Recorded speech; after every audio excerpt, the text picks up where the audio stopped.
just started winning conference championships at the NAIA level when Bill arrived, and he knew we were capable of even more. And it wasn't just that Bill led Otter Athletics into its NCAA era, it's how he went about doing it. He didn't just lead the program, he rolled up his sleeves and did the work. Literally no job was beneath him. In fact, the first time that I came to CSUMB, to an athletic event when I was working at Cal State Bakersfield, we came up to a volleyball match, and Bill was shagging balls at the volleyball match. If a job needed to be done, and it needed to be done well, he was unafraid to do it. Now, one of Bill's jobs that he did best was coach basketball. And I would argue that the greatest thing that he ever did as a basketball coach was convince Devon Lamont to play at Cal State Monterey Bay.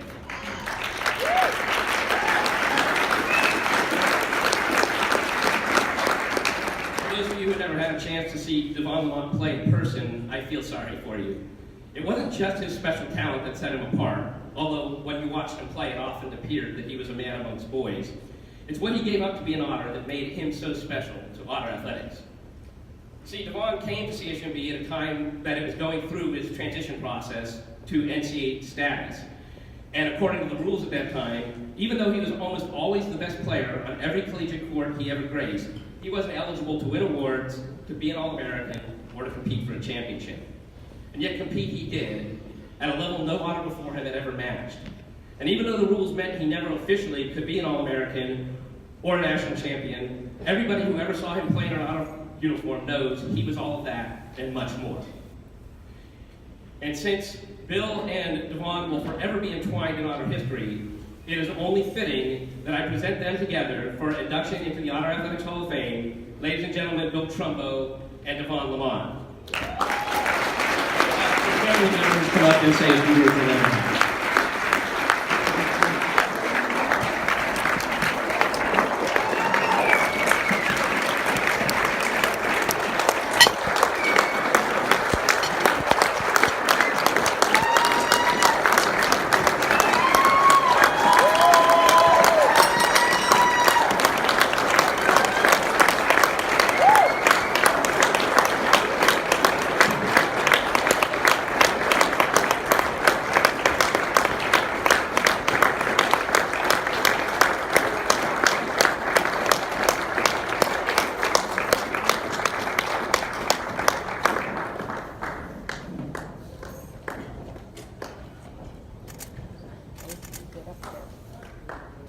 Get it.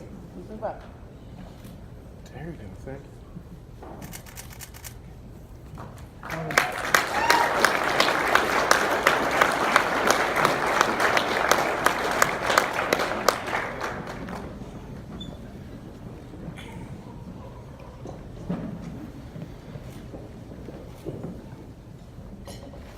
Myself, I'm going to try and get through this.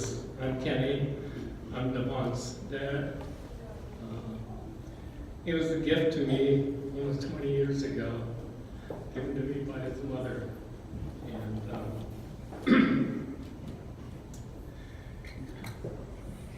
the last thing Deb would want is for me to go on and talk about him, because that's not who he was. He'd want me to thank a lot of people. An example is Deb played professionally overseas ever since college, all over the world at the highest levels. And when he'd come home from playing overseas, his mom and I and Deb would go out to dinner, and he'd run into old friends who hadn't seen him for a long time, and they'd ask him what he's been up to. And he would say, just hanging, not really much. Then later I'd say, Deb, why don't you tell these people you just got back from France playing professional basketball. It just wasn't important to them. That's just not who he was.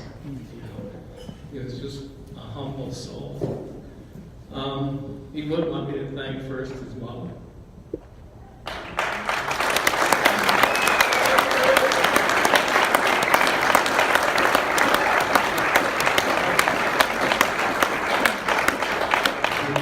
She really gets credit for everything. She's the reason he was the person he was.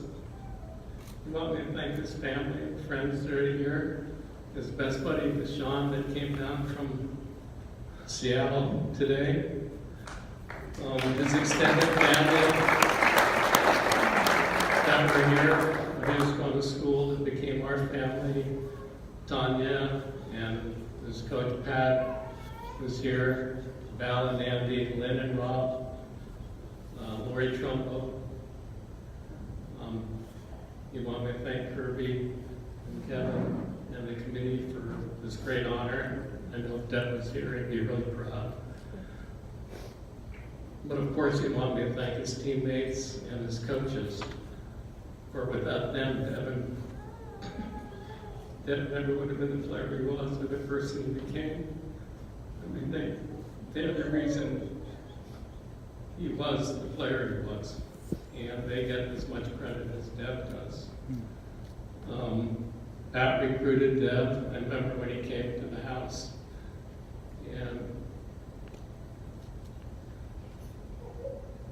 Deb was going back and forth where he wanted to go to college after college in Marin.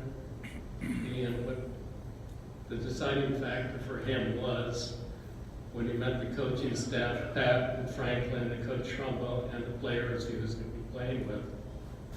He knew he was in good hands. Ingrid and I know that was the best choice for him. Just like I know now that CJ and her staff and Isaac and his staff, you guys are really fortunate to have them in your program.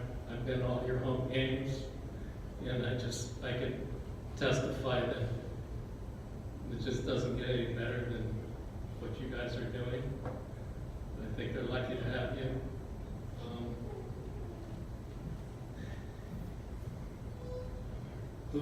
People ask me who's the most influential person in Dev's time here at Cal State Monterey Bay. And without question, that was Coach Trumbo.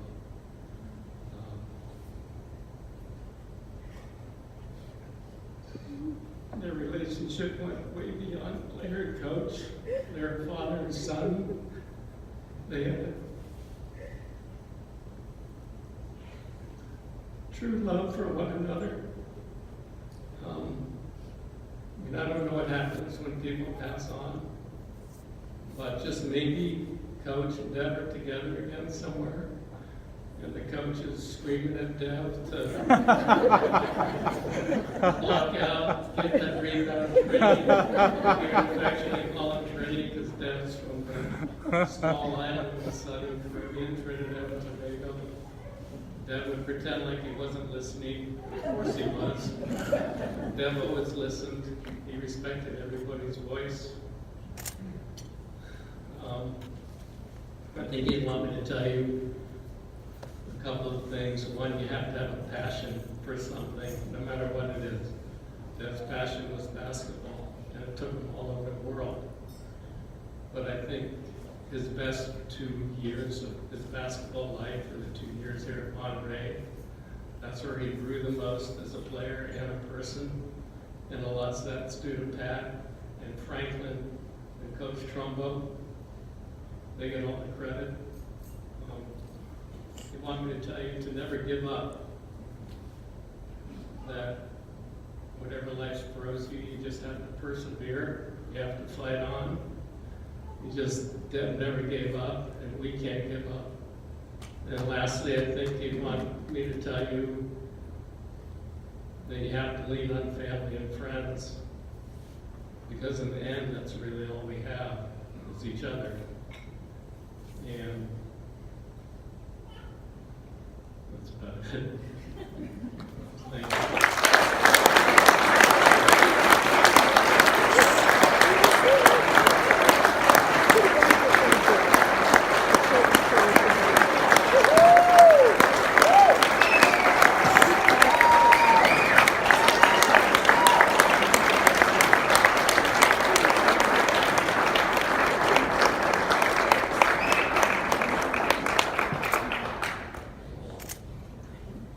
I'm Bill Trumbo's daughter, Tracy, and it's really an honor to be here. I think we'll always remember both Trini and Bill's big smiles and their big hearts. And thank you, Ingrid and Kenny and Trini's beautiful family for sharing him with all of us. I also want to thank Herbie for the opportunity to join the Otter family here. I want to thank President Ochoa for this honor. Bill Trumbo grew up in Carmichael, California, which is a small town outside Sacramento. He was an only child, and both his parents worked. And so I think that that's how Dad became involved in sports. He was looking for a family, he was looking for a community, something that he could be a part of, and something that would give him a sense of belonging. I think lucky for all of us, that sense of belonging followed him throughout his life. His father used to tease him, you know, when are you really gonna grow up and get a real job? Stop playing games. But, you know, he loved being on campus. He loved competition. He loved working with students. And he loved working with athletes. I think we're all better people because of that. I did want to thank a few people. Bill went to Chapman College and he played basketball and baseball there. And we have some of his classmates. We have Ralph Bright and also Nancy Albright and Ralph's wife Juanita with us tonight. Just thank you.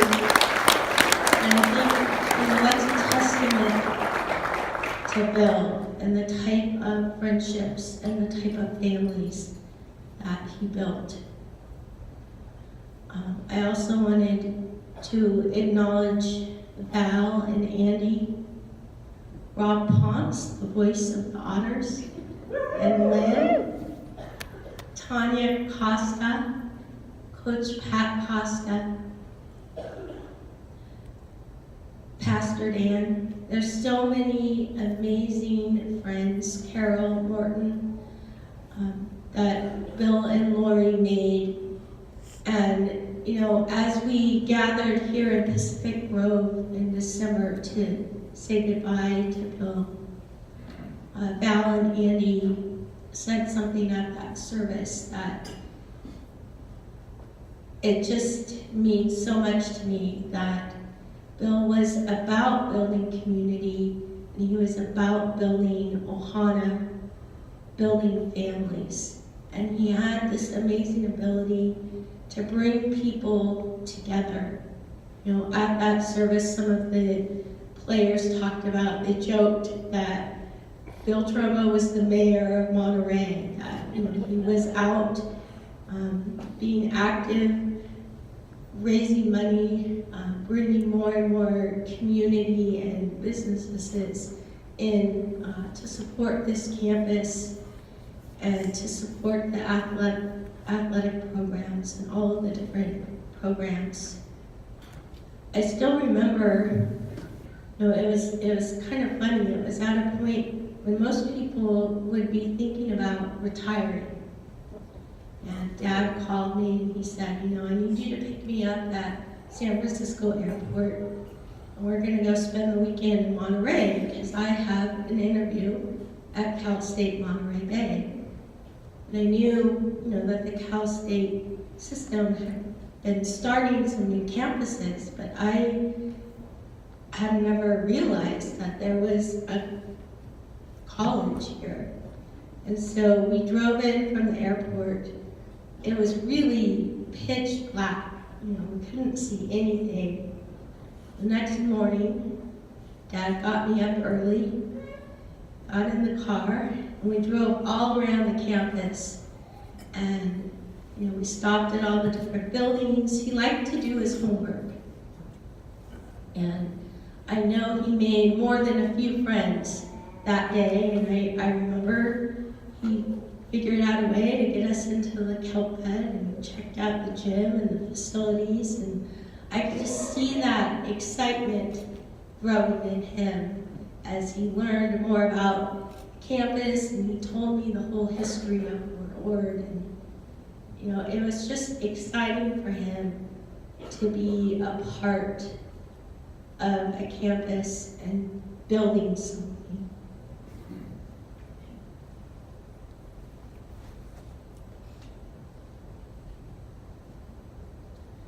Now, my father had an incredible gift of gab.